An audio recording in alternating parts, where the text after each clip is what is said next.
kanyang kisig at tindig, forma at karisma, tikas at angas ang tanging naging armas niya para makilala bilang isang action star noong dekada 90. Siya si Jeric Raval.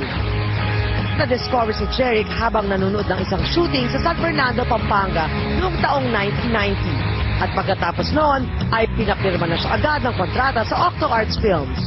Pasok ako sa pelikula, showbiz. Kahit papaano, naiangat ko yung antas ng pamumuhay namin. Kasi galing kami sa hirap. Pero kung gaano kabilis ang kanyang pagiging bida sa mga pelikula, naging bida rin si Jeric sa mga kontrobersya.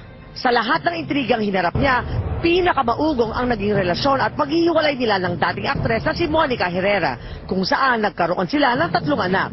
Yung relasyon namin bilang magkaibigan, di naman nawala. Pero siguro talagang ganun ang buhay dahil bata pa ako nun bata pa siya nun Siguro hindi pa namin masyadong kayang hawakan yung mga ganung sitwasyon sa buhay. Kasabay ng kanyang mga matagumpay na pelikula ay ang pagsubok na maging performer sa Japan, kung saan na-chismis si Jeric na naging hosto noon na agad naman niyang pinabulaanan.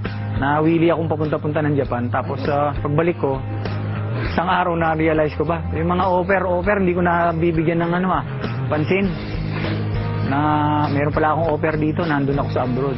At ang mga ipon ni Jeric noon ay napunta sa pagbabayad niya ng abogado sa kanyang court battle laban sa Octo Arts. At aminado siyang naghirap ng lubusan at halos mawalan pa ng tirahan. Hindi ako pinalayas. Ayaw na ako papirmay ng kontrata. Bakit? Panay-delay yung bayad ko. Minsan, 3 buwan, 4 na buwan, hindi ako nakakabayad. Dinanas ko yung panggasolina ko na lang, inuutang ko pa. Naranasan ko, hindi lang halata. Naputulan pa akong kuryente. Ano ka? Pero natutong mabuhay si Jeric sa sariling diskarte, kahit hindi na siya napapanood na umaarte. Napunta ako sa Senate. Nung umalis ako sa movie, nagpunta ako ng Senate, nakapagtrabaho ako doon. Sa Senate sa office ni Senator Lapid. I'm one of his consultants. Ako sa social affairs. At sa kanyang napipintong pagbabalik showbiz, muling naalala ni Jeric ang mga naging karanasan noon at ang maaaring haharapin ngayon.